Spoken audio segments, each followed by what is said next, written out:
You ever think about how differently Canada might look 30 or 40 years from now? That's exactly what journalist Anne Shibata Casselman did for 6 months, an investigation into how climate change is changing our country.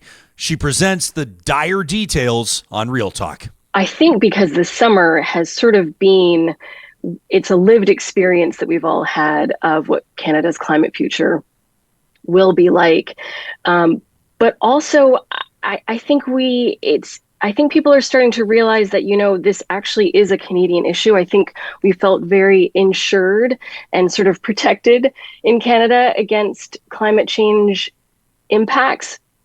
Now, I think we are starting to see that, unfortunately, that's no longer the case. Oh, 2 degrees of warming. It's, if I put up the thermostat in my house by 2 degrees, it's just nice and cozier. And maybe I'll take off my sweater and wear my t-shirt. I think we're seeing now that global warming, when the scientists are talking about these global averages of warming, that average includes these extreme outlier events like the heat dome, like our very early dry, hot spring this year that has primed our forests for fire weather.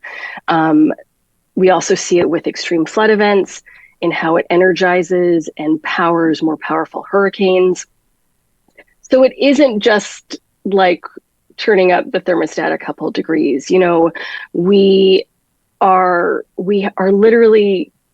changed the atmosphere so that all our weather is now currently being built and being created in an atmosphere that has more energy, and that energy is essentially coming back at us. There will be places in Canada where a white Christmas will not be as likely, especially out in Atlantic Canada.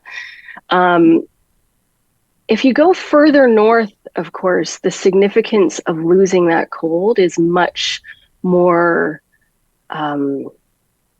it's very profound. And so I did talk to Natan Obed, who's the president of the Inuit Tapirit Kanatami, and he painted, it was one of the most eye-opening conversations I had in reporting my piece, because he essentially outlined the changes that the Inuit are experiencing in their homeland are altering their infrastructure for traveling around to see each other, for foraging, for going to cultural sites.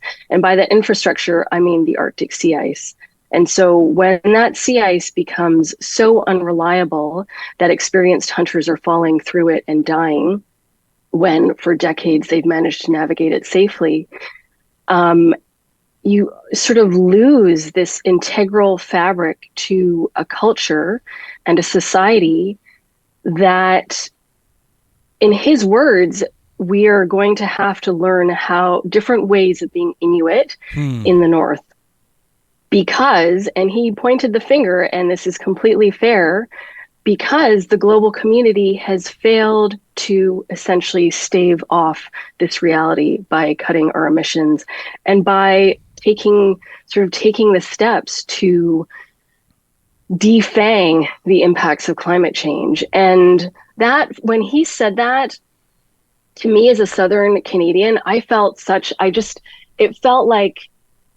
like he was speaking to this betrayal, this very deep betrayal that I don't think many Southern Canadians are aware of or have even really come to terms with.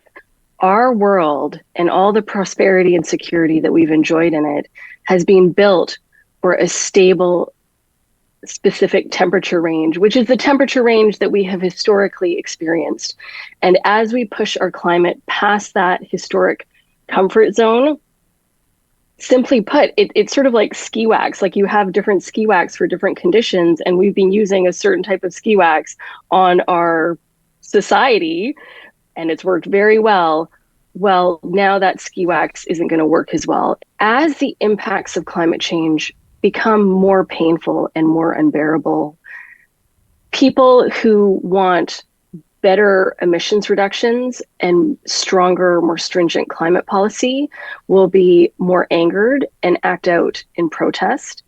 And on the flip side of it, those who feel invested in fossil fuels and who feel left behind and unheard by a transition away from fossil fuels will also become more extreme.